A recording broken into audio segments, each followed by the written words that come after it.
अस्सलाम वालेकुम। उम्मीद है कि सारे दोस्त खैर खैरियत से होंगे जी। नई वीडियो के साथ आपके साथ हाजिर हुआ हूँ जी।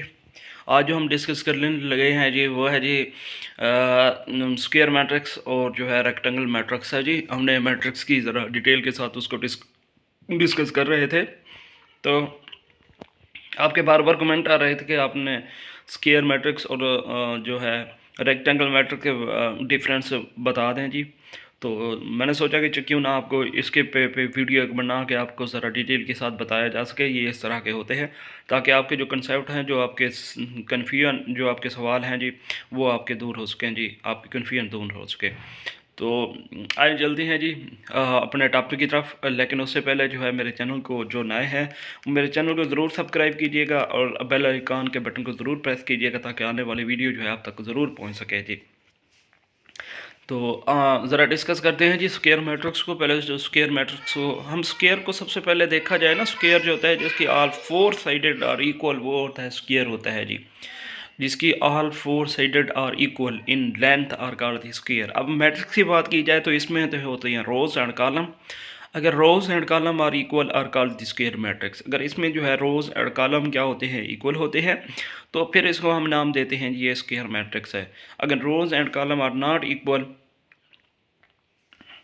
अगर rows and column are not equal then ये आर कॉल्ड दी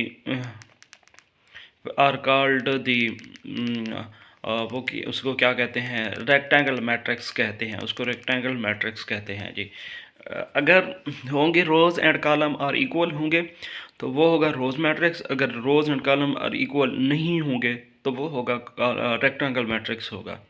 अब इसमें भी जो आपने इंट्रीज लिखनी है वो भी आपने किस तरह लिखनी है, आपने वही लिखना है जी। आप रियल नंबर्स भी लिख सकते हैं, आप जो है स्मॉल अल्फ़ाबेट्स भी लिख सकते हैं जी।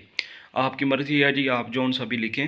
लेकिन इस बात का आपने जहन में रखना है, इस बात का ख़ास ख्याल रखना है, जो रोज़ एंड कॉलम्स वो जो आपने जितने रोज़ बनानी है उतने ही कॉलम बनाओगे तो फिर वो आपका हो गया स्क्वायर मैट्रिक्स होगा। अगर जितनी रोज़ और जितने कॉलम बनाओगे वो आपका होगा, और नहीं बनाओगे तो वो आपका होगा रेक्टेंगल मैट्रिक्स होगा जी। एक बात फिर सुन लें मेरी बात तवज्जो के साथ, ताकि आपको जो है वो क्लियर हो सके। अगर rows and columns are equal are called the rectangle matrix. अगर rows and column are equal नहीं होते तो वो होती है आपके पास, वो आपके पास होती है जी कॉलम मैट्रिक्स होते हैं जी, वो आपके पास रेक्टेंगल मैट्रिक्स होते हैं। तो इस बात का आपने ख़ास ख्याल रखना है जी। तो क्या कहते हैं जी, अगर आपने रोज़ भी बनानी है हॉरिजॉन्टल, जिसे लाइंस कहते हैं, वो रोज़ होती हैं। जो वर्टिकल लाइंस होती हैं वो कॉलम होती हैं।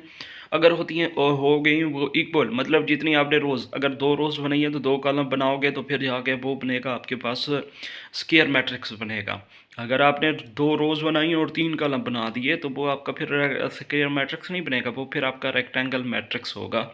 रेक्टेंगल मैट्रिक्स होगा। रेक्टेंगल मैट्रिक्स की अभी हमने डेफिनेशन की है कि जिसमें रोज एंड कॉलम आर इक्वल ना हो तो वो आपके पास क्या होती हैं, रेक्टेंगल मैट्रिक्स होती हैं। इसलिए आपने खास याद रखना है, जब भी आप बनाएंगे तो इस बात का आपने लाजमी जहन में रखना है कि जितनी रोज हैं उतनी कॉलम बनाओगे तो फिर जाके आपके पास बनेगा वो स्क्वायर मैट्रिक्स बनेगा।